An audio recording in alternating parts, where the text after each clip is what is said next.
पूछा मुझसे? मैंने ये पूछा कि कल हमने जो पढ़ा था तो मैंने ये बताया था कि अजूब मूर्त भी होता है और अमूर्त भी होता है। ये हमने क्यों कहा था, ऐसा पूछना चाह रही हूँ। क्यों कहा था? क्योंकि धर्मास्तिका और धर्मास्तिका हमें दिखाई नहीं देते ना, तो फिर वो अमूर्त ही हुए। अच्छा। आकाशास्तिका भी अमूर्ति है ना, और पुद्गलास्तिका होते हैं वो मूर्त है। मूर्त मतलब उसमें होते हैं। मेन रीजन सुनो, हमें दिखाई देता है ये उसका मेन आंसर नहीं है। मेन उसका यस, उसमें वर्ण गंध रस स्पर्श होता है, इसलिए वो मूर्त है ना। जिसमें वर्ण गंध स्पर्श नहीं होता वो मूर्त नहीं है। फिर मेरा एक क्वेश्चन कि फिर हम मूर्त है कि अमूर्त है? जो आत्मा है वो अमूर्त है, लेकिन हमारा जो शरीर रूपी पुद्गल है वो मूर्त है। ओ मरो, ठीक है ना। मैं जो हूँ मैं वास्तव में एक आत्मा हूँ, लेकिन मैं संसार में हूँ इसलिए मेरे पास शरीर है ना। वास्तव में तो ये उमा लोगों ने नाम दिया है, बाकी ये मेरा है ही नहीं। मेरी खुद की तो मेरी आत्मा है, और आत्मा जो है उसमें वर्ण गंध रस स्पर्श कुछ भी नहीं होता, उसका कोई आकार नहीं होता, उसका कोई रूप नहीं होता। अगर हमने तिर्यंच गति में गए और शेर में जन्म लिया तो हमारी आत्मा का आकार शेर जैसा हो जाएगा। अगर हम देवगति में चले गए तो भगवान की जैसी आकृति होती है वैसा हमारा आकार हो जाएगा, है ना। ठीक है, तो ये था आपने जो कल थोड़ा सा लिया था। मैंने कल एक बात और बोली थी कि त्रस और स्थावर होता है। स्थावर कौन कौन से होते हैं मीनाक्षी आंटी, आप बताओगे? स्थावर किसे कहते हैं और वो कौन कौन से होते हैं? मीनाक्षी आंटी आपको ना जो टैप करना पड़ेगा। एक मिनट निर्मला जी, आप है ना मीनाक्षी आंटी स्क्रीन पे टैप करो, फिर आपको ऐसा माइक जैसा दिखेगा उसके ऊपर आप टैप करो तो आप अनम्यूट हो जाओगे। आपकी मोबाइल की स्क्रीन पे ऐसा टैप करो, फिर है ना वहां पे माइक जैसा आएगा, फर्स्ट वाला ऑप्शन आएगा, वहां पे आप टैप करोगे तो आप अनम्यूट हो जाओगे। अच्छा वो बोल रहे जब तक निर्मला जी आप बताएं। क्या बताऊं? स्थावर के बारे में पूछ रही थी ना मैं। तो अपने सुख दुख के लिए गमन नहीं करते हैं, तो वो गति नहीं करते, एक स्थान से दूसरे स्थान पर हलन चलन नहीं करते, वो स्थावर हो गए। और जो अपने सुख दुख अपना गमन करते हैं, गति करते हैं, वो त्रस्ताय के जीव हो गए। अच्छा, स्थावर जीव कौन कौन से होते हैं? रौनक आप बताओगे कि वर्षा भाभी आप बताओगे? रौनक? पृथ्वी का है, आपका है, तेजस का है, वायु का है, वनस्पति का है जी। और त्रस्ताय को नहीं लेंगे क्या हम इसमें? आप म्यूट होके बोल रहे हो। त्रस्ताय तो त्रस जीवों में आएंगे ना। हाँ राइट, तो हम तिर्यंश वाले जो बिल्कुल तिर्यंश वाले बोले तो आप कुछ और बोले आगे। मतलब हाँ बोलो सेंटेंस का। तिर्यंश त्रस जीव ये हो गए ना, फिर जो भी जीव है। हाँ कौन से? एक इंद्रिय, बेंद्रिय, तेंद्रिय, चौरिंद्रिय। तो एक इंद्रिय को भी ले ले क्या? एक इंद्रिय तो स्थावर में आ जाते हैं। अच्छा, तो फिर हम बेंद्रिय से लेके पंचेंद्रिय तक को त्रस में ले लेते हैं, ठीक है? क्लियर है ना? रौनक मेरे को अभी भी आपका फेस देख के लग रहा है कि अभी आपको क्लियर नहीं है। देखो जो तो मतलब मेरे को ऐसा लग रहा है आप मेरे को क्वेश्चन मार्क बोल रहे हो। नहीं, मैं आपके फेस देख के समझ पा रही हूँ। देखिए जो स्थावर जीव होते हैं, जो आपने पहले 5 नाम बोले, पृथ्वी, आप, तेजस, वायु, वनस्पति, ठीक है ना? इसको हमने स्थावर कह दिया, राइट? मैंने स्थावर के नाम पूछे थे तो आपने ये 5 नाम बताए, ठीक है ना? अब एक है कि त्रस कौन सा होता है। ये सारे जो स्थावर जीव हैं वो एक इंद्रिय वाले जीव होते हैं। एक इंद्रिय वाले जीव गमनागमन नहीं करते, अपने सुख के लिए, दुख को छोड़ने के लिए वो नहीं करेंगे। तो कौन करते हैं? बेंद्रिय से लेके पंचेंद्रिय तक के जितने भी जीव होते हैं वो एक स्थान से दूसरे स्थान जा आ सकते हैं, इसलिए उनको त्रस कहते हैं, ठीक है? तो आप कौन हुए?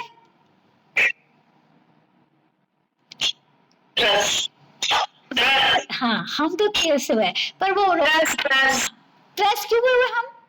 क्या रीजन हुआ कि हमने अपने आप को त्रस कह दिया? गमनागमन कर सकते हैं हम। यस, ठीक है। अभी कल हमने ना एक बात और पढ़ी थी, सूक्ष्म और बादल भी पढ़ा था, है ना? तो सूक्ष्म किसे कहेंगे नम्रता भाभी जी? कल तो 9 लोग थे, आज तो रश्मि भाभी भी आ गए हैं, फिर भी हमारे रौनक भी आ गई है, फिर भी कल वाले लोग नहीं है। एक दक्षिता है, वो पता नहीं है कि नहीं है, वो काम कर रही होगी शायद। दक्षिता 2 चीज एक साथ नहीं होगी। नहीं मैं हूँ काम नहीं कर रही हूँ। वीडियो ऑन नहीं हो रहा तो मुझे पता नहीं चलता। हाँ अब मुझे पता चलेगा ना कि हाँ आप हो, अब मुझे पता चल गया। ठीक है। हाँ तो कल हमने सूक्ष्म और बादर की बात की थी, तो नम्रता भाभी जी आप बताएं सूक्ष्म और बादर किसे कहेंगे? सूक्ष्म मतलब जो अपने आंखों का विषय नहीं है, वो सूक्ष्म। बादर मतलब जो दिखते हैं अपने आंखों से। सब बादल हमको दिखाई देंगे क्या? नहीं, बहुत सारे ऐसे, हाँ सब बादल हमें नहीं दिखाई देते, लेकिन फिर भी वो बादल हैं, है ना? सूक्ष्म जीव कौन कौन से काय के होते हैं? कितने काय के जीव जिनको हम सूक्ष्म होते हैं? एक इंद्रिय सूक्ष्म दोनों होते हैं, है ना? एक इंद्रिय जो जीव होते हैं वो सूक्ष्म भी होते हैं और बादल भी होते हैं, बाकी सब बादल ही होते हैं, ठीक है ना?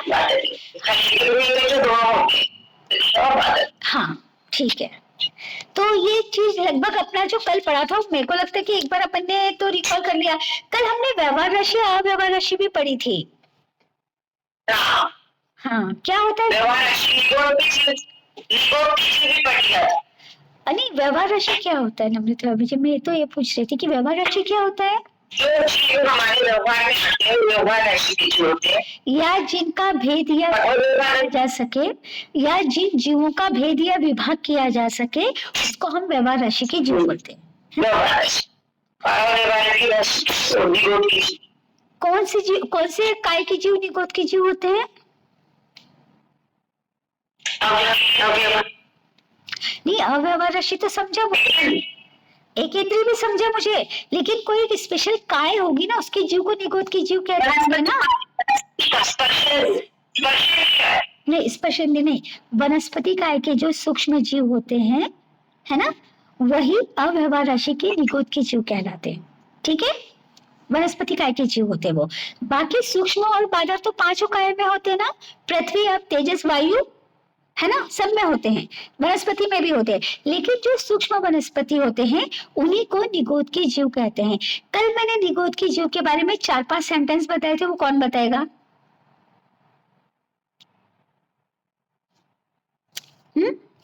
कल निगोद के जीव के बारे में बताया था निर्मला जी, आपके आप मारने से मारते नहीं, कटने से काटे नहीं जाते,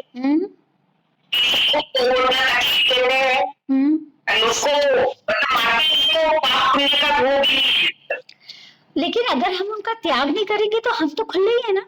मैंने कल ये कहा था कि वो हमसे मरते नहीं है, लेकिन हमको हमारे मन में ये भावना तो होना चाहिए ना कि इस दुनिया में जितने भी सूक्ष्म जीव हैं मैं उनकी हिंसा का त्याग करती हूँ, मैं उनको मारने का त्याग करती हूँ, या मैं उनके प्रति मैत्री का भाव रखती हूँ। हम उनको मार नहीं सकते, लेकिन हमारे मन में अहिंसा का भाव तो आया नहीं ना। इसके अलावा भी मैंने बहुत सारी बातें बताई थी इनके बारे में।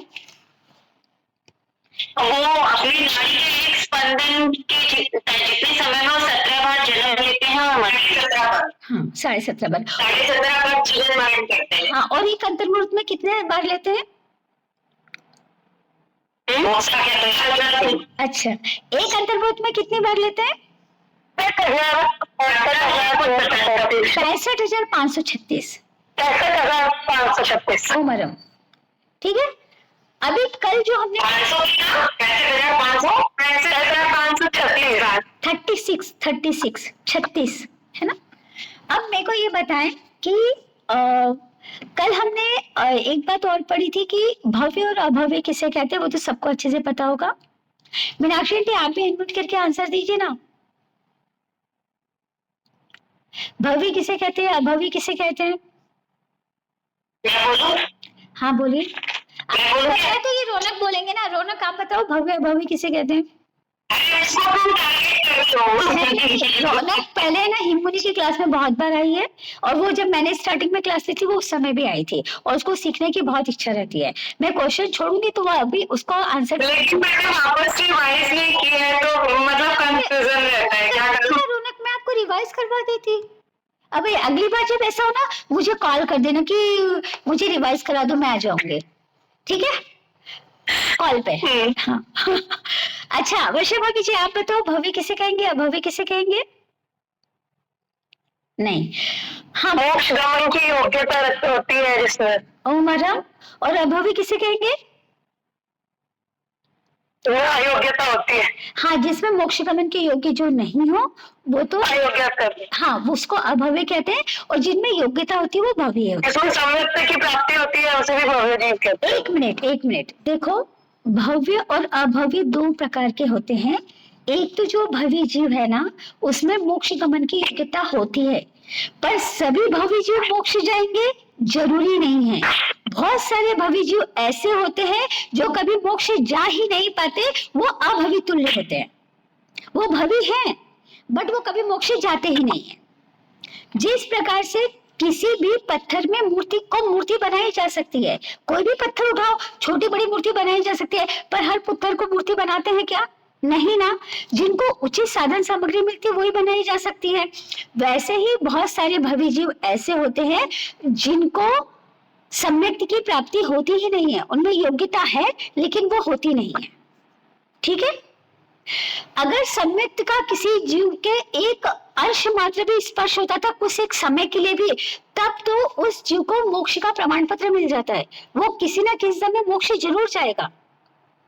और एक्चुअली बोलने में बहुत छोटा शब्द है पर उसकी लिमिटेशन बहुत ज्यादा है कि कुछ कम अर्धपुद्गल परावर्तन के समय में वो जीव मोक्ष चला जाता है, और उसमें है ना अनंत उत्सर्पणी बीत जाती है। वो कुछ कम अर्धपुद्गल परावर्तन बिताने में अनंत उत्सर्पणी बीत जाती है। उतने समय में तो हम संसार के चक्र में घूमते थे, फिर भी अगर सम्यक का स्पर्श हो गया है तो मोक्ष तो निश्चित है, कभी ना कभी तो हम चले ही जाएंगे, ठीक है। तो अभी हम हाँ जी वही है कि जिसका हम व्यवहार कर सकते हैं, जो हमारे व्यवहार में उपयोग में आती है, या जिसका हम भेद यानी विभाग अलग अलग कर सकते हैं। अब जो अव्यवहार राशि के जीव होते हैं ना उनका कोई भेद विभाग नहीं होता। वो एक शरीर में कितने सारे जीव होते हैं, एक साथ जन्म लेते हैं, एक साथ श्वास लेते हैं, एक साथ श्वास छोड़ने से पहले वो मृत्यु को प्राप्त हो जाते हैं। उनकी 3.5 पर्याप्ति पूरी होती है ना, वो पर्याप्ति पूरी नहीं कर पाते। उनका सबसे छोटा आयुष्य होता है 256 आवलिका का जो आयुष्य होता है वो सबसे छोटा होता है। एक्चुअली मैं आपको वहां नहीं ले जाना चाह रही थी क्योंकि मेरे को मालूम था कि कठिन हो जाएगा आपके लिए सब्जेक्ट, पर जो हमारे उपयोग में नहीं आ रहे हैं वो अव्यवहार राशि के। अव्यवहार राशि के जो कौन से इसके होते हैं वो मैंने बताया, और जो हमारे काम में आते हैं, हम पृथ्वी पानी अग्नि वायु वनस्पति सबको काम में लेते हैं, वो व्यवहार राशि के जीव हो गए। और हम कौन से जीव हो गए फिर? हम भी व्यवहार राशि के जीव, ठीक है ना। चलिए अभी मेरा अभी आपने ये बताया ना अजीब मूर्त भी है अमूर्त भी, क्यों? तो मेरे को समझा नहीं कल का टॉपिक जो है। हाँ, ओके। जो अजीव होता है ना, अजीव 5 प्रकार के होते हैं, ठीक है। कल मैंने इसकी सबकी डेफिनेशन बताई थी। धर्मास्तिकाय जो हमको चलने में सहायता देता है, ठीक है, क्योंकि अगर हम उंगली भी हिलाना चाहते हैं ना तो बिना धर्मास्तिकाय के हम उंगली भी नहीं हिला सकते। वो हमको हेल्प करता है, वो हमको बोलता नहीं है कि तुम उंगली हिलाओ, बट जब हम मूवमेंट करना चाहते हैं वो हमें हेल्प करता है, ठीक है। वो धर्मास्तिकाय, उसमें वर्ण गंध रस स्पर्श नहीं होता इसीलिए, और वो पूरे लोक में 14 रजू का जो लोक है उसमें वो फैला हुआ है, ठीक है। वो धर्मास्तिकाय, इसमें वर्ण गंध रस स्पर्श नहीं होता है इसलिए वो अमूर्त है। दूसरा है अधर्मास्तिकाय, मैं अजीव के बारे में ही बता रही हूँ, ठीक है। अधर्मास्तिकाय जो होता है वो क्या होता है, हम कहीं स्थिर होना चाहते हैं तो वो हमें सहायता करता है। अभी जो मैंने पहले बोला ना कि गति करने में सहायता करता है, तो गतिशील पदार्थ 2 ही प्रकार के होते हैं, एक तो जीव गति करेगा या एक पुद्गल गति करेगा। जीव और पुद्गल के अलावा और धर्मास्तिकाय अधर्मास्तिकाय काल ये कोई भी गति नहीं करते, केवल जीव और पुद्गल ये 2 चीज ही गति करता है, और उनको गति में सहायता देता है धर्मास्तिकाय, ठीक है। अधर्मास्तिकाय जो गतिशील पदार्थ है उनको स्थित रहने में सहायता देता है। जैसे हम अभी थक गए तो हम बैठना चाहते हैं, हमें बैठने के लिए सहायता कौन देगा? अधर्मास्तिकाय देगा। ठीक है। तीसरा है आकाशास्तिकाय। धर्मास्तिकाय अधर्मास्तिकाय केवल लोक में फैला है। 14 रज्जु का ये लोक है, उसमें धर्मास्तिकाय और अधर्मास्तिकाय फैला हुआ है। ठीक है। लेकिन जो आकाशास्तिकाय होता है, लोक में अलोक में सब जगह समान रूप से फैला हुआ है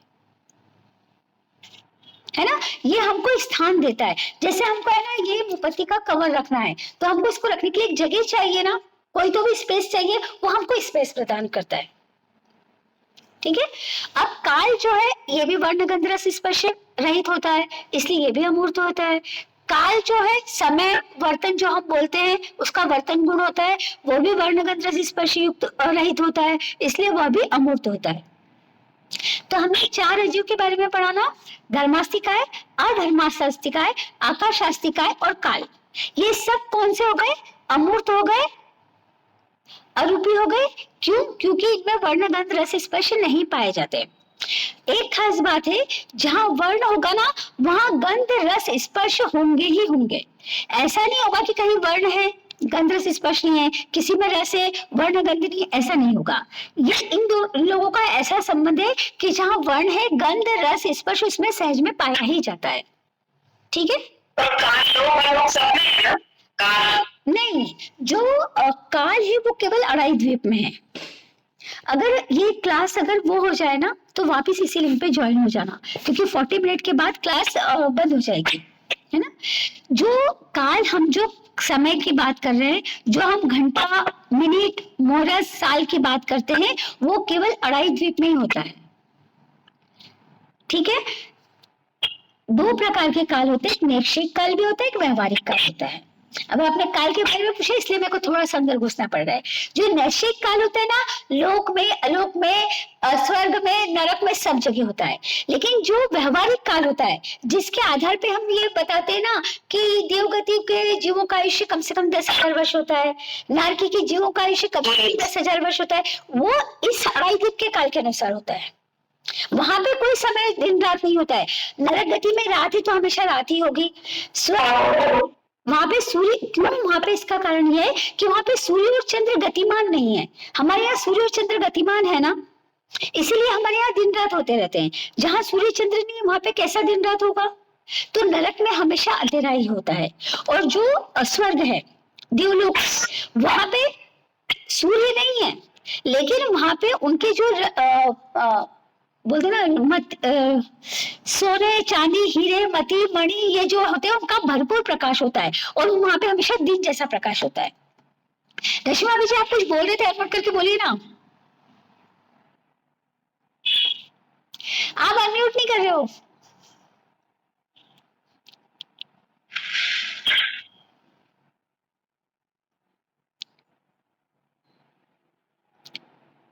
नहीं हुआ, आवाज नहीं आया हमको।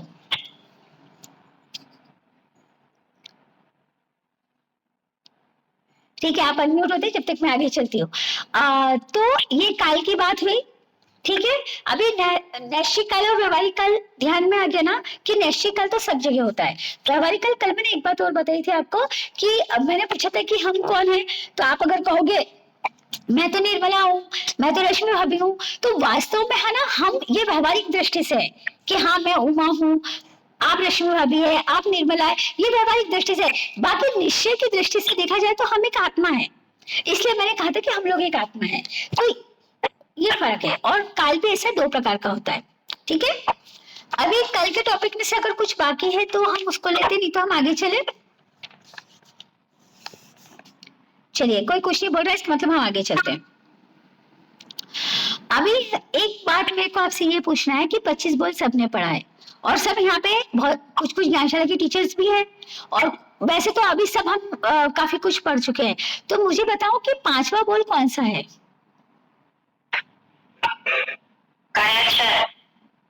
काया 6। ओके, और कोई बोलेगा 5वां बोल कौन सा है? क्या बात है, गिनना पड़ेगा। गिन लो, गिन के बता दो, मैं तो यही वेट कर। दूसरे बोले तीसरे बोले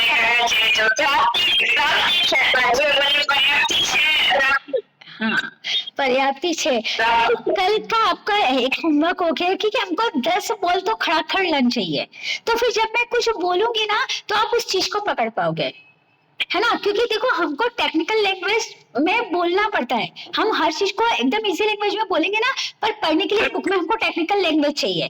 तो पर्याप्ति क्या है ये समझाने के लिए मैंने आपको बोला कि भाई पहले हम ये समझ लें कि जो 25 बोल है उसमें जो 5वां बोल है वो है पर्याप्ति 6। ठीक है। कल मैंने एक बात बताई थी कि हम जो भी काम करते हैं पुद्गल की सहायता से करते हैं। मैंने ये बताया था कि हम जो श्वासोश्वास ले रहे हैं हम उसके लिए भी श्वासोश्वास वर्गणा को ग्रहण करते हैं। हम बोलते हैं तो वचन वर्गणा को ग्रहण करते हैं। हम अगर चिंतन मनन करते हैं तो हम मनोवर्गणा को ग्रहण करते हैं, है ना। मतलब हमारा सारा काम पुद्गल की सहायता से चलता है। ठीक है। जब कोई जीव जन्म लेता है वो उत्पत्ति स्थान में आता है। जन्म लेने का मतलब ये नहीं कि बच्चा 9 महीने बाद बाहर आ रहा है। हम लोग जन्म उसको बोलते कि बच्चे का जन्म हुआ, है ना। यहाँ पे जन्म का तात्पर्य है जिस समय वो उत्पत्ति स्थान में आया। ठीक है ना। तो वो क्या करता है, उसको आगे जैसा जीवन चलाना है, जो इंद्रिय प्राप्त करनी है, जो भाषा वर्गना लेना है, जितना अगर उसके पास मन है, मन होने वाला है, तो मन के चिंतन मनन के लिए जो शक्ति है वो सारे पुद्गलों को एक साथ ग्रहण करता है। उसको जब वो एक साथ ग्रहण करता है उसमें एक समय लगता है और उसको हम कहते हैं आहार पर्याप्ति। जीव जब अपने उत्पत्ति स्थान में आता है तो अपने जीवन निर्वाह के लिए वो पौद्गलिक शक्तियों को ग्रहण करता है। इस पौद्गलिक शक्तियों को ग्रहण को पर्याप्ति कहते हैं। और वो जो प्रथम समय में ग्रहण की जाती है, जिस आहार पर्याप्ति में सभी पर्याप्ति को पूरा करने की ताकत होती है, उस पर्याप्ति को जो एक समय में ग्रहण करते हैं उसे हम आहार पर्याप्ति कहते हैं। ठीक है। सभी पर्याप्ति 6 पर्याप्ति पढ़ी ना अभी हमने, पर सब्जियों में सब पर्याप्ति तो नहीं होती। एक्चुअली इसके पहले जब हमने क्लास ली थी ना, हम है ना कर्म तक पहुंच गए थे। पर्याप्ति, प्राण, योग वगैरह हमारे सब कुछ हो चुके थे। फिर हमने जब मनुष्य से पढ़ा फिर भी हम कर्म तक पहुंच गए थे। लेकिन है ना ये 25 बोल ऐसे है कि हम अगर उपासक यात्रा में भी पढ़ाने जाते हैं ना तो 11 बोल के आगे पहुंच ही नहीं पाते, क्योंकि टाइम लिमिट उतना ही होता है। तो ये मैं पर्याप्ति बताने का प्रयास कर रही थी। अब जब मैंने पर्याप्ति पूरी कर ली तो जब जब मुझे बोलना होता है मैं वचन वर्गणा को ग्रहण करती हूँ, उसको वचन के रूप में परिणित करती हूँ और फिर मैं बोलती हूँ, आप सुन पाते हो। ठीक है ना। तो ये शक्ति हमने कब ग्रहण की, जब हम उत्पत्ति स्थान में आए उस समय हमने ग्रहण की, उसे हम पर्याप्ति कहते हैं। जिस जीव को जितनी पर्याप्ति ग्रहण करना हो, जब वो उतनी पर्याप्ति को ग्रहण कर लेता है उसे पर्याप्त कहते हैं। जब तक वो पूरी पर्याप्ति को ग्रहण नहीं करता उसे अपर्याप्त कहते हैं। मैं वापस रिपीट करती हूँ क्योंकि ये सब्जेक्ट है ना, मेरे को लगता है थोड़ा सा हार्ड जा रहा है सबको, बट ये ना सेकेंड बोल है जो मेरे को निर्मला भाभी जी ने कहा है कि आपको ये बुक करनी है क्योंकि ये फर्स्ट का पोर्शन है, तो उसमें सेकंड या थर्ड बोल है, तो अपने को सेकंड बोल ही अभी अपन समझने का प्रयास कर रहे हैं। और ये सारे बोल रिलेटेड टू 25 बोल है। अगर आप ये समझ लो अपने 25 बोल भी अपने को समझ में आ जाएंगे। ठीक है ना। तो हाँ बोलिए वर्षा भाभी। अलग क्यों है? क्या ये 25 बोल और ये अलग अलग क्यों किया हुआ है? अलग अलग नहीं किया है। गणाधिपति पूज्य गुरुदेव श्री तुलसी ने 25 बोल का बहुत अच्छे से सूक्ष्मता से विवेचन किया है, क्योंकि 25 बोल में आपको कहीं भी भव्य, अभव्य, त्रस, स्थावर, व्यवहार राशि, अवय राशि पढ़ने को नहीं मिलेगा। अगर आप ये चीज पढ़ लेते हो ना, एक से एक बोल अच्छे से पढ़ लेते हो या 50 बोल भी अच्छे से पढ़ लेते हो, हमको तत्व बहुत कुछ समझ में आ जाता है। डिटेल में हाँ, ऐसा समझ लो कि उन्होंने बहुत छोटी छोटी बातों की जो कि हमको समझना बहुत जरूरी था, वो हम 25 बोल से नहीं समझ पाते, तो उन्होंने ये 101 बोल लिए हैं। ठीक है ना। चलिए, तो पर्याप्ति क्या हुई, कोई बताएगा क्या पर्याप्ति किसे कहेंगे हम?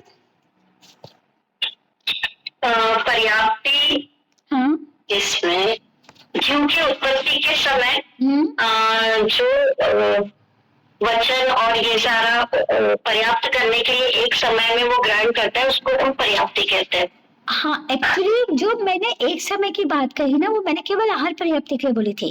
और आप बोले ना वचन वगैरह, उसको हम पौद्गलिक शक्ति बोल सकते हैं इन वन वर्ड, है ना, कि जो पौद्गलिक शक्ति है, पौद्गलिक शक्ति, पुद्गल जीव अपना कोई भी काम करता है ना, पुद्गल की सहायता से करता है। बिना पुद्गल के वो कोई भी काम नहीं कर सकता, राइट? हाँ, तो जो पुद्गल की सहायता से हमको, अब जीव है हम और हमको कुछ काम करना है, तो हमको पुद्गलों का सहयोग लेना पड़ेगा। तो उन पुद्गलों का सहयोग लेने के लिए हमको वो शक्ति चाहिए। तो वो शक्ति, पुद्गल की शक्ति और जीव की शक्ति मिलती है, तब कुछ काम होता है ना? हाँ, तो वो जो शक्ति को हम ग्रहण करते हैं, उसको हम बोलते हैं पर्याप्ति। अब सभी जीव में पर्याप्ति समान नहीं होती, ठीक है? क्योंकि एक इंद्रिय जीवों को तो वचन की जरूरत ही नहीं है, एक इंद्रिय जीवों को तो मन की जरूरत ही नहीं है, उनको बोलना ही नहीं रहता है। तो वो कितनी पर्याप्ति को ग्रहण करते हैं? वो केवल 4 पर्याप्ति को ग्रहण करते हैं। यानी एक इंद्रिय जीवों ने अगर 4 पर्याप्ति ली तो वो पर्याप्त हो जाएंगे, लेकिन हमने अगर 4 पर्याप्ति ली तो हम अपर्याप्त है, क्योंकि हमको तो पूरी 6 पर्याप्ति पूरी करनी है ना। पर्याप्ति पूरी 6 होती है ना, आहार पर्याप्ति, पर्याप्ति, इंद्रिय पर्याप्ति, श्वासोच्छ्वास पर्याप्ति, भाषा पर्याप्ति और मन पर्याप्ति, ठीक है? कम से कम 3.5 पर्याप्ति हर जीव पूरा करता है, भले ही वो अपर्याप्त अवस्था में मर जाए। कम से कम आहार, शरीर, और तीसरी पर्याप्ति कौन सी है? इंद्रिय पर्याप्ति। नहीं, मन पर्याप्ति तो छठी है ना, इंद्रिय पर्याप्ति है, ठीक है? तो ये इंद्रिय पर्याप्ति वापस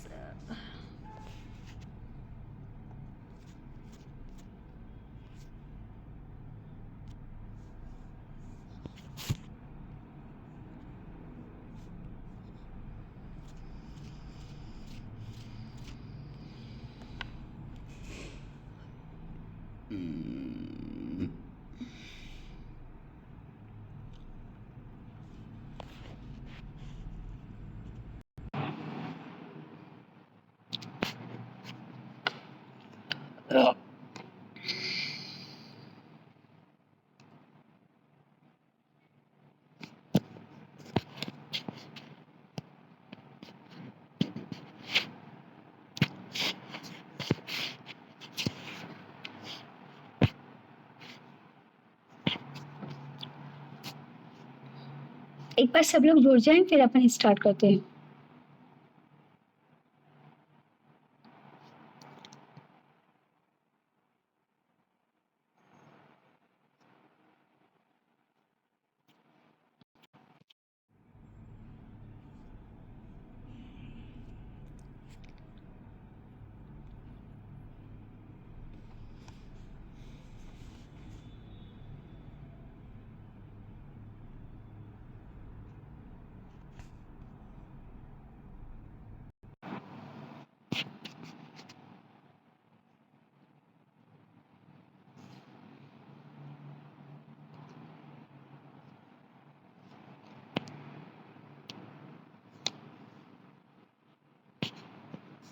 लगभग आ गए सब लोग, ठीक है? तो पहले नहीं रहे, हाँ ठीक है, आ गए।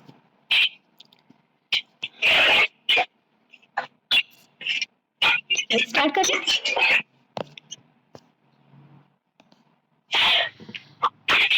तो पर्याप्ति जो 6 प्रकार की होती है, हमने ये पढ़ा कि जो 3.5 पर्याप्ति होती है, उसको पूरा किए बिना कोई भी जीव मरता नहीं है, जबकि वो जीव अपर्याप्त अवस्था में मरता है, क्योंकि कम से कम 4 पर्याप्ति एक इंद्रिय जीव में भी पूरी होती है। जब एक इंद्रिय जीव पर्याप्त होगा ना, उसमें कम मतलब वो क्या करते हैं, आहार पर्याप्ति उनके पास हो जाती है, शरीर प्राप्ति हो जाती है, इंद्रिय, वो श्वास लेते हैं और छोड़ने से पहले ही मृत्यु को प्राप्त हो जाते हैं, होते हैं, ठीक है? इसीलिए श्वासोच्छ्वास लेगा ना, जीवन के लिए, जीने के लिए तो श्वासोच्छ्वास की जरूरत पड़ेगी ना, तो श्वास लेगा ना, इसीलिए केंद्रीय जीव में 4 पर्याप्ति होती है, ठीक है?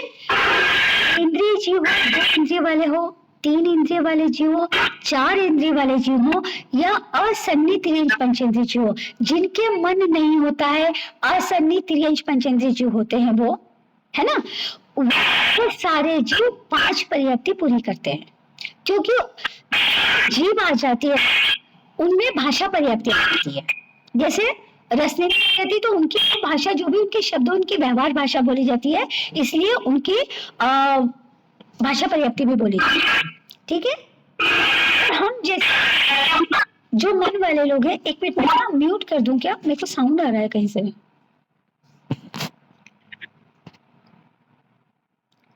हाँ एक मिनट, वो है ना, एक एडमिट होने की रह गई थी।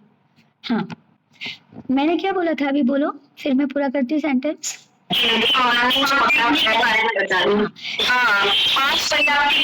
होती है वो बता रहे थे। मैं ये बता रही थी कि बेंद्रिय जीव, तेंद्रिय जीव, चतुरेंद्रिय जीव, असन्नी पंचेंद्रिय जीव, ठीक है ना, इन सब में कितनी पर्याप्ति होती है? 5 पर्याप्ति पाई जाती है, क्योंकि उनमें भाषा पर्याप्ति भी होती है।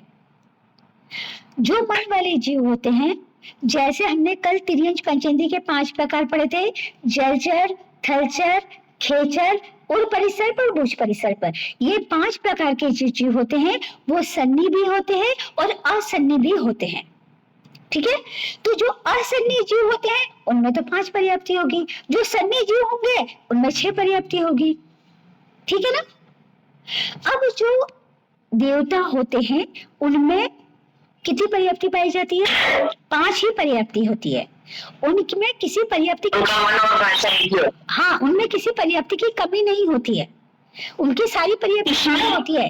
देवताओं में जो देव गति के जीव होते हैं ना, देवता, ठीक है ना, उनमें 5 पर्याप्ति मानी जाती है, क्योंकि उनकी भाषा और मन का स्थान एक होता है। ऐसा भी कहा जाता है भगवती में कि औदारिक शरीर के जीव क्या करते हैं, जो पर्याप्ति शुरू होती है ना, पूरा होना, वो सब एक साथ शुरू होती है, पूरी क्रमशः एक के बाद एक होती है।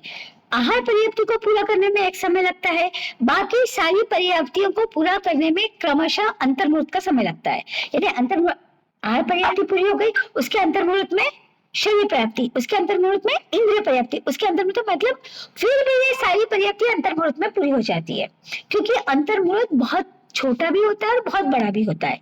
2 समय से लेकर 48 मिनट में कुछ कम का जो समय होता है वो पूरा अंतर्मुहूर्त का समय होता है, और ये जो पर्याप्ति का पूरा करने का समय होता है वो तो बहुत छोटा समय होता है। ठीक है ना।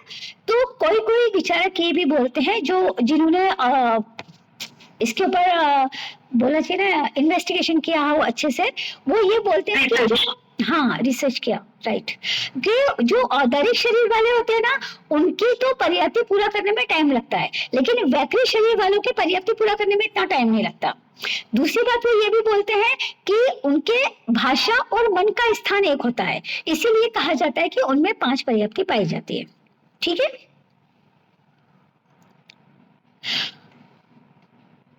अब मुझे ये बताइए कि आपके फ्रिज में जो, हाँ जी भाभी जी बोलिए। तो जैसे वैकृत शरीर की 5 पर्याप्ति कही आपने, हाँ, तो देवता तो समझ में नहीं, वैकृत, हाँ नहीं, पर नारकियों की पूरी 6 पर्याप्ति होती है। नारकियों की पूरी 6 पर्याप्ति होती है। ये बात है ना, देवताओं के लिए कही गई है कि उनमें 5 पर्याप्ति होती है। हाँ, नारकियों के लिए ये बात नहीं कही कभी। हाँ जी,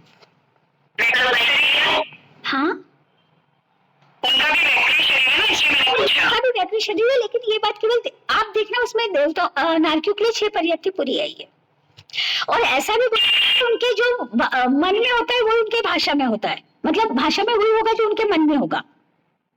हम लोग क्या करते ना, मन में कुछ रखते और बताते कुछ और है। भले भाषा से बताओ, भले अपने एक्शन से बताओ, या भले किसी को बोल के बताओ, लेकिन हमारे मन में कुछ और चलता है और हम लोगों को बताते कुछ अच्छा है। उनका ऐसा नहीं होता है, जो उनके मन में होता है वो उनकी भाषा में होता है, ऐसा भी कहा जाता है। ठीक है। हाँ जी, देवताओं के। हाँ जी। अब मुझे ये बताइए कि आपके फ्रिज में जो पत्ता गोभी है उसमें कितनी पर्याप्ति होगी?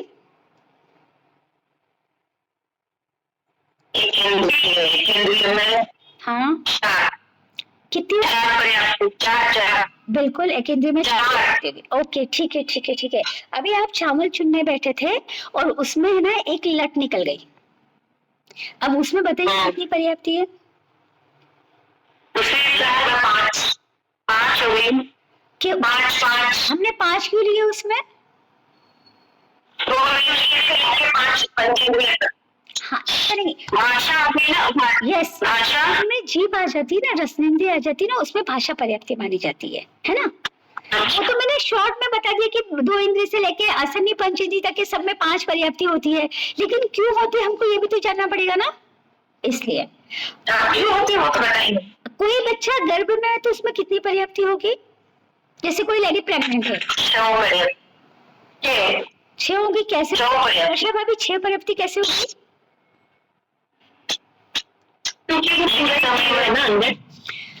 वो जीव जैसे उत्पत्ति स्थान में आया ना, उसने अंतर्मुख में अपनी सारी पर्याप्ति पूरी कर ली है। सारी पर्याप्ति ले ली। हमको तो पता ही नहीं चलता कि वो प्रेग्नेंट है कि नहीं है, उसके पहले तो अपनी पर्याप्ति पूरी कर लेता है। ठीक है, तो ये पर्याप्ति वाली चीज समझ में आई या हार्ड लगी, मुझे ये बताओ, नहीं तो फिर मैं उसको एग्जांपल के थ्रू और समझाऊं। आ गया सबको ध्यान? समझ गया? वर्षा भाभी बीच में डिस्टर्ब हो गया था भाभी जी, तो बीच में थोड़ा आया नहीं टॉपिक की, कुछ ये है रिकॉर्डिंग तो मेरे को भेज देना, मैं वापस से ग्रुप में भेज रही हूँ मैं। अब करने का प्रयास तो किया, रिकॉर्डिंग अगर हो जाएगी ना सही तो मैं ग्रुप में भेज दूंगी, है ना? ठीक है, अभी आगे चलिए पर्याप्ति को छोड़ के। कितने जीव अपर्याप्त होते हैं, कौन कौन से? अच्छा, एक बात और है कि देवता और नारकी के जीव कभी भी अपर्याप्त अवस्था में नहीं मरते, ठीक है? क्यों नहीं अपर्याप्त अवस्था में? कोई तो कारण होगा ना। हम अपर्याप्त अवस्था में क्योंकि वो नहीं मरते हैं। देवता और नारकी जीवों की जितनी आयुष्य का बंद होता है उतना पूर्ण किए बिना वो नहीं मरते हैं। ओ मरम, सही बात है। नहीं वो नहीं। हाँ सही है नम्रता जी, उसमें जन्मते हैं ना। नहीं, वो कहीं भी जन्म ले, वो भले शैया पे जन्म ले या कुंभी में जन्म ले, कोई दिक्कत नहीं है, पर उनका जितना आयुष्य है वो उतना ही आयुष्य पूरा करने के बाद ही मृत्यु को प्राप्त होते हैं, इसलिए वो अपर्याप्त अवस्था में मरते ही नहीं है। न तो कोई जीव अपर्याप्त अवस्था में मर के वहां उत्पन्न हो सकता है, न ही वो जीव अपर्याप्त अवस्था में मरते हैं, ठीक है? अब निर्मला, हम अपर्याप्त अवस्था में मर सकते हैं? हाँ बिल्कुल, मनुष्य हम भी तो पर्याप्त हो जाते हैं। हम हो गए, ये हमारी खुशकिस्मती कि हमारे पास इतने अच्छे कर्म थे कि हम पर्याप्त हो गए। बहुत सारे मनुष्य ऐसे हैं, बहुत सारे तिर्यंच ऐसे जो अपर्याप्त अवस्था में मर जाते हैं।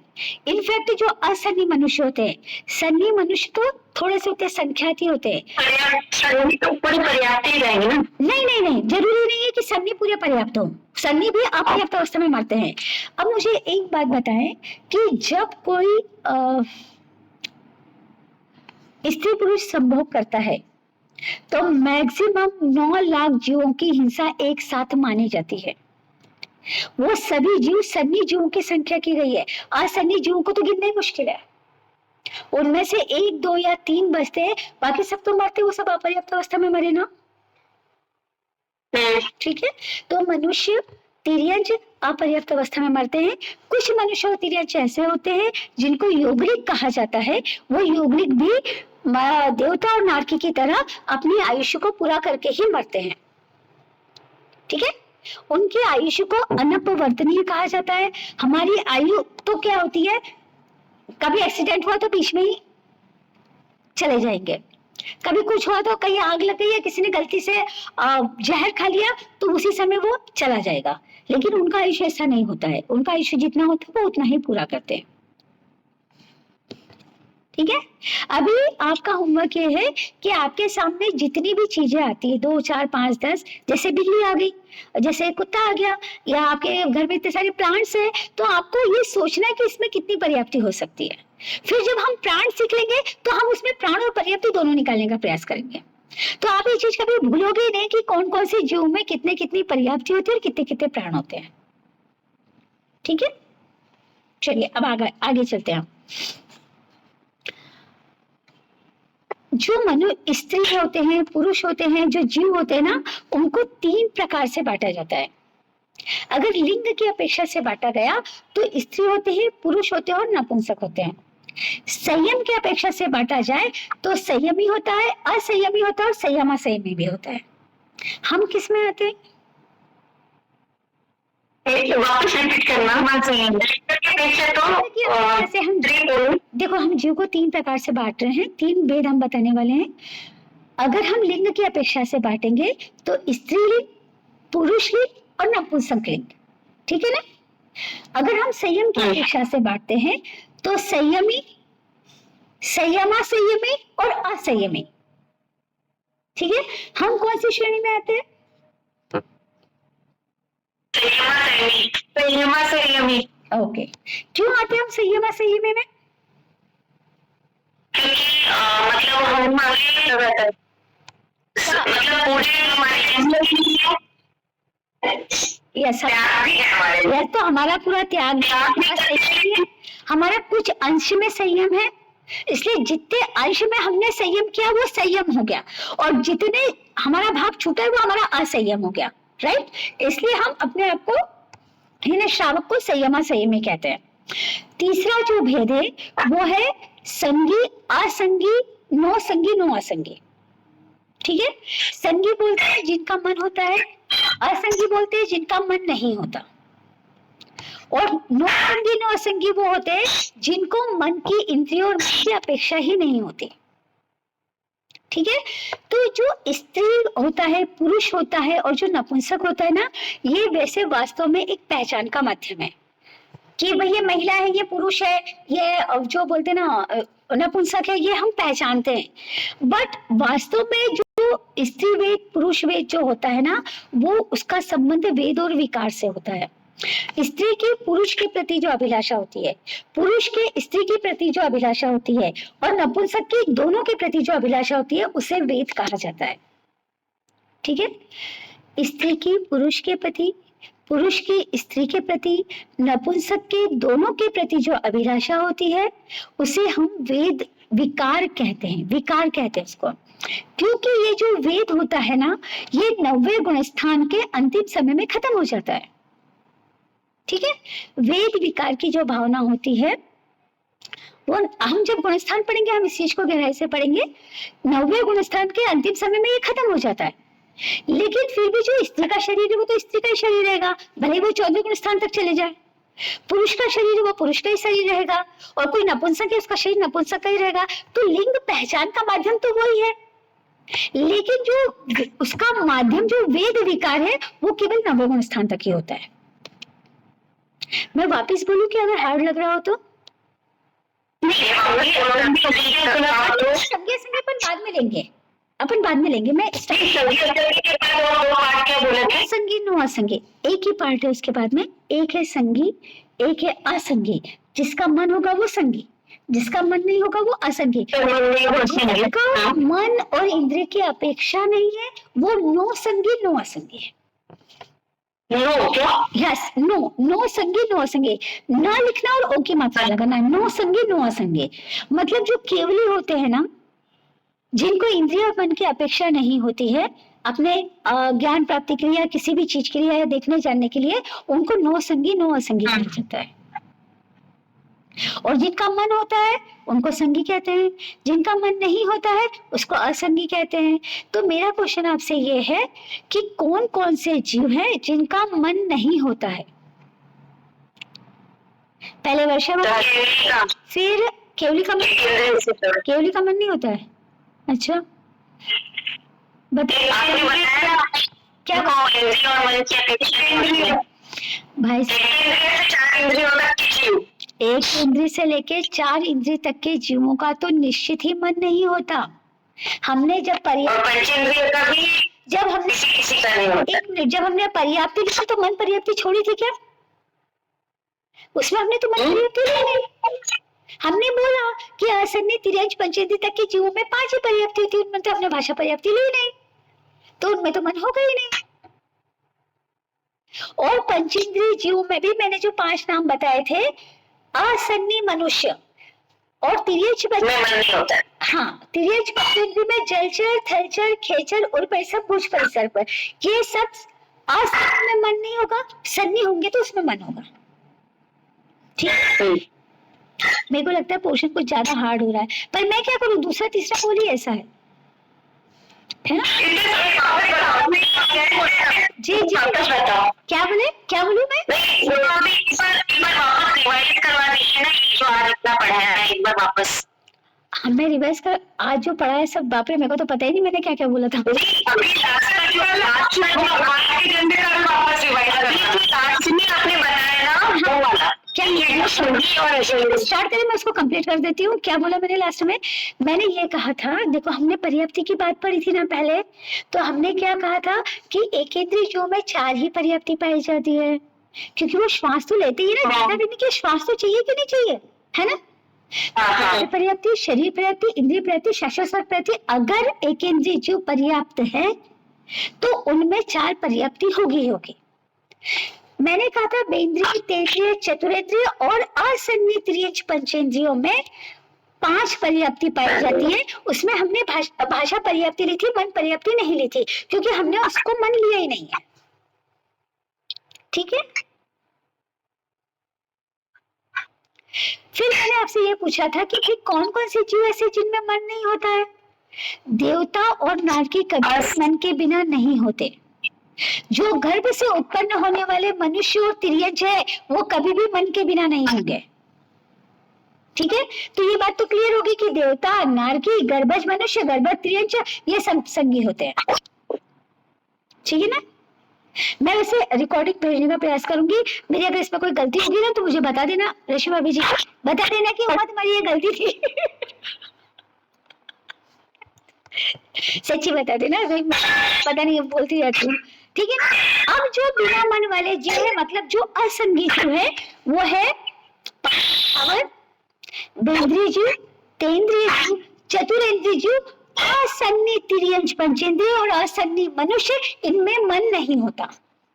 एकेंद्रिय, बिल्कुल बिल्कुल, एकेंद्रिय, बेंद्रिय, तेंद्रिय, चतुरेंद्रिय, असन्नी मनुष्य और असन्नी तिर्यंच पंचेंद्रिय जीवों में मन नहीं होता है ना? बहुत सारा होमवर्क हो गया। अगर इसको अच्छे से पढ़ के आएंगे ना, तो वापस मैं क्वेश्चन आंसर करूंगी, तो फिर वापस अच्छे से रिवीजन हो जाएगा।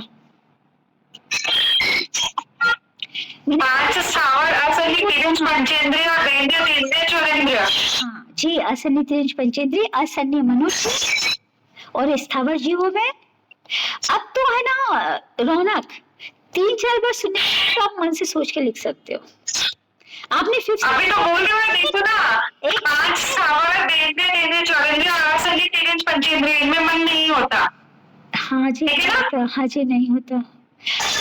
तो मेरे को लगता है रौनक अपने 5th या 6th की एग्जाम दी है। नहीं तो क्यों? नहीं, मेरे को ऐसा लगा कि आप एग्जाम भूल जाते हैं, रिवाइज नहीं करते ना, मेरी मेमोरी थोड़ी सी कम है यार। पर मेरे को ऐसा जहाँ तक ध्यान है, आपने नहीं, देखो अगर हमने एग्जाम दी ना तो हमने बुक पढ़ा है, मतलब वर्ड्स हम वेल नोन है, मैं ये बोलना चाहती हूँ, वर्ड्स पता है, ये तो मैंने रीड किया है, लेकिन रिवाइज नहीं करता तो मैं भूल जाती हूँ। कोई बात एक तो बोल, एक में घुसे हुए है ना। हाँ, ये जो लिंक्स है ना, एक बोल के दूसरे बोल से, उसके लिए बहुत डेप्थ में समझना जरूरी है। बोल की इसमें लिंक दी नहीं, आप बुक में पढ़ोगे ना, आपको बहुत इजी लगेगा। वो तो मेरी थोड़ी सी प्रॉब्लम है कि मैं चीज को हार्ड बना देती हूँ। मैं इसको इधर से, उसको उधर से, उधर से। मैंने अभी तक तो ये बताया नहीं कि कितने जीव में कितने प्राण, कितनी पर्याप्ति। जब प्राण आएंगे ना तब थोड़ा सा घूमने, पर मैंने इसके पहले प्राण निकालना बताया हुआ है। जब इसके पहले अपनी क्लास ली थी तो मैंने 3 कॉलम करके प्राण निकालना भी बताया था। और हम अभी हाँ, हमको तो अब आगे बढ़ना पड़ेगा ना, फर्स्ट की एग्जाम देनी है ना। आप दक्षता आप सबको देना पड़ेगा। फर्स्ट की एग्जाम जब आप दोगे ना, इस चीज को अच्छा जो भी पढ़ रहे हो, पर जब इस चीज को 4-5 बार पढ़ोगे ना, आप बिल्कुल नहीं भूलोगे, सच्ची में। और मैं ना श्वास में मेरी बैग में रखती हूँ, जब भी मन करता है वो खोल के पढ़ती हूँ, लेकिन फिर मेरे को याद नहीं रहता, ऐसा हो जाता है। सभी का ऐसा होता है, रौनक आपका प्रॉब्लम नहीं है, हर जीव का प्रॉब्लम है ये। चलिए वो एक आपको बता दो कि पुरुष के प्रति स्त्री वो भी होता है ना। हाँ वही स्त्री का पुरुष के प्रति जो आकर्षण होता है उसको वेद जो होता है वो कर्म के कारण होता है ना। जो किसी हीरो को देख के अपने को वो अच्छा लगने लग जाना, ये भी एक वेद विकार है। किसी हीरो को देख के अच्छे लगने लग जाना, इसे भी वेद विकार ही कहते हैं, है ना। तो ये जो वेद विकार उत्पन्न होता है ये क्यों होता है? ये मोह कर्म के उदय से होता है। और मोह कर्म जो है जब स्थान आता है ना तो क्रोध मान माया है।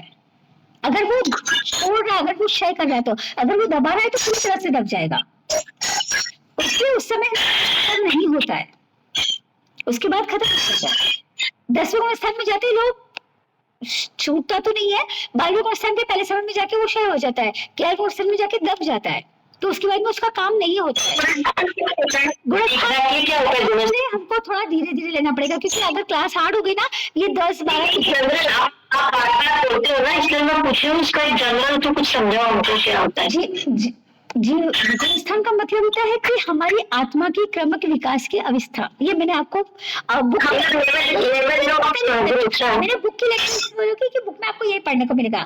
हमारी जो संयम मोक्ष की जाने वाली है, हमको जो मोक्ष है, हमारा लक्ष्य मोक्ष है, वहां जाने के लिए हम जो 1 by 1 सीढ़ी चढ़ते हैं वो 14 सीढ़ियां हैं, ठीक है। और 14 सीढ़ी को पार करने के बाद ही जीव मोक्ष जा सकता है। इसीलिए जीव क्रमिक विकास की अवस्था को गुणस्थान कहा जाता है, ठीक है। जीव के क्रमिक विकास की अवस्था, हमारा लक्ष्य मोक्ष है। मोक्ष पे जाने के लिए, मोक्ष प्राप्त करने के लिए 14 सीढ़ियां जो है, पायरियां, उनको पार करना पड़ता है। आप बोलोगे मैं लिफ्ट से चले जाऊंगा, पॉसिबल नहीं है ना, तो हमको उसको पार करना पड़ेगा। तो वो पार करने के बाद ही जीव को मोक्ष मिलता है। तो इसीलिए कहा जाता है कि क्रमिक विकास की अवस्था, किसकी क्रमिक विकास की अवस्था? हमारे जीव की, है ना। हमारे क्रमिक विकास की जो अवस्था है उसे हम जीवस्थान कहते हैं। आगमों में इसका नाम मतलब उसको जीवस्थान आगमों में कहा है, वैसे उसको गुणस्थान कहते हैं। हमारे 25 बोल में उसका नाम गुणस्थान है, और आगम में या जैन सिद्धांत दीपिका में से जीवस्थान कहा जाता है। तो मेरे को लगता है कि टाइम ज्यादा ले लिया, शायद मैंने 7 मिनट, है ना। तो हम कल वापस मेरे 2 बजे की अपेक्षा से, आपके 3:30 बजे की अपेक्षा से वापस मिलेंगे। और आज जो कल थे ना, मीना नहीं जुड़े हैं आज, और उनके घर से एक और वो श्वेता जुड़ी थी, वो भी नहीं जुड़े हैं आज। तो मैं वैसे कल लगे तो मैं मैसेज कर दूंगी। और अगर इस क्लास में हमारा नहीं कुछ करेक्शन कर रहा हूँ, धीरे लेना हो, करना हो, आप सब्जेक्ट चेंज करना हो, धीरे लेना हो, करेक्शन करना, आप मुझे बता देना। जिस रास्ते पे बोलोगे उस रास्ते पे चलना चालू कर देंगे अपन। हमको बुक बता दो ना, दिमाग फिट होना चाहिए और कुछ नहीं है। जो आप पढ़ा रहे हैं, हाँ, मैंने ये डाला था कल, आपको पेजेस डाले थे। स्टार्टिंग का जो मैं लेती हूँ 1 से लेती हूँ, इसलिए वो बुक में नहीं मिलेगा, है ना। आज की नहीं,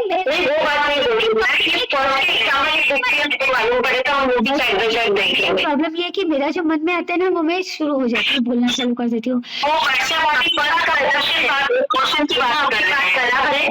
हमको अगर कुछ लिखना है तो हमको कुछ साथ में बुक कुछ तत्व विद्या भाग 1 वो बुक आप उठ के पढ़े, तो उसमें मैंने केवल एक ही बोल लिया है, पर्याप्त अपर्याप्त, और एक छोटा सा बोल लिया है, उसमें और कुछ भी नहीं लिया है।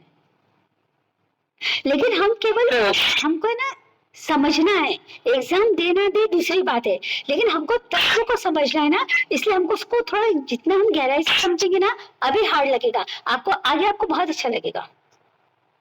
नहीं बराबर है, जैसे आपने पढ़ा है, उसके बाद अभी हमको अपना पूरा बराबर लिखना है, तो कुछ रेफरेंस लगेगा ना, मतलब आप पढ़ा रहे तो नहीं, वो बुक का रेफरेंस पूछ रही है, बुक कौन सी है? ये देखिए जैन तत्व विद्या ना, आप इसमें से देख सकते हैं, इसमें मिल जाएगा आपको सब, बहुत कुछ मिल जाएगा। हाँ। और ये मैं ना आज के दिन 4-5 बुकें मैं भवन में छोड़ा दूंगी, अगर किसी के पास नहीं है तो आप वहां से ले सकते हो।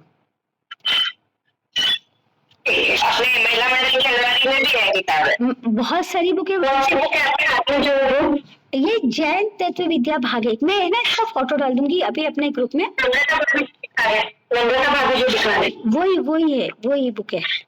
कुछ है ना, कुछ बुक ऐसी, ये जो बुक है इनकी उसमें 101 बोल पूरे हैं। मेरे पास जो बुक है इसमें केवल 25 बोल है।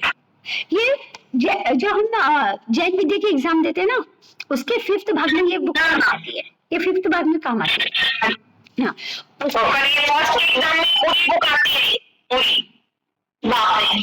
अरे क्यों डरा रहे हो निम्रता भाभी जी से? इतनी सी तो बुक है, उसके लिए सबको डरा रहे हो आप। अरे कोई ज्यादा बड़ी बात नहीं, आप पढ़ लो 50-75 और वो सब हो जाएगा। कोई मतलब छोटे छोटे बोले बीच में, टेंशन नहीं है उसका। 200 पेज की बुक है। क्या डरा रहे हो सबको?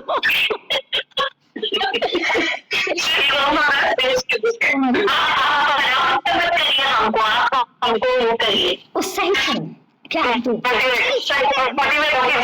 लोग एग्जाम देना चाहते हैं ना, मैं 2 महीने में कोर्स खत्म करूंगी। मुझे बीच में सिर्फ मार्च में थोड़ा सा टाइम चाहिए, क्योंकि मैं शायद प्रवक्ता की एग्जाम देने जाऊंगी, तो मेरे को थोड़ा सा टाइम अपने लिए चाहिए। बाकी तो मैं कंटिन्यू ले लूंगी, कोई दिक्कत नहीं। इतना भी लो, जब तक है ना वापस रिवाइज एग्जाम नहीं लोगे, टेस्ट नहीं लगे, तब तक होगा ही नहीं। भाभी जी मैं एग्जाम लूंगी, मैं टाइम पे डर लगता है। सबको अपना अपना रिविजन करना पड़ता है, क्योंकि खाना तो अपने हाथ से खाने से ही पेट भरेगा ना।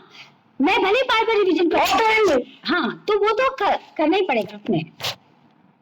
टेस्ट लेंगे तो बहुत इजीली हो जाएगा भाई, क्योंकि खुद को कॉन्फिडेंस आते जाएगा कि हमारा हो रहा है।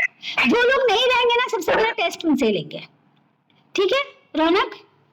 जो क्लास देगा ना, जो क्लास मिस करेगा, सबसे पहले टेस्ट उनकी होगी, ठीक है? मैडम भाभी आपका बहुत बहुत आभार ज्ञापन करते हैं, और कल भी हम आपके साथ जुड़ेंगे क्लास में। बिल्कुल। आराधिका के प्रति बहुत बहुत कृतज्ञता ज्ञापित करते हैं। आप सबके प्रति आभार ज्ञापन करती हूँ। आप मेरे साथ निर्जन सहभागी हूँ, आपका ओमरम। और कुछ कहने सुनने में गलत हुआ तो बारंबार क्षमा प्रार्थी हूँ। ओमरम स्पेशल मेरे को वो मिला, बट मेरे को थोड़ा सा डर लगता है आपके सामने बोलने में।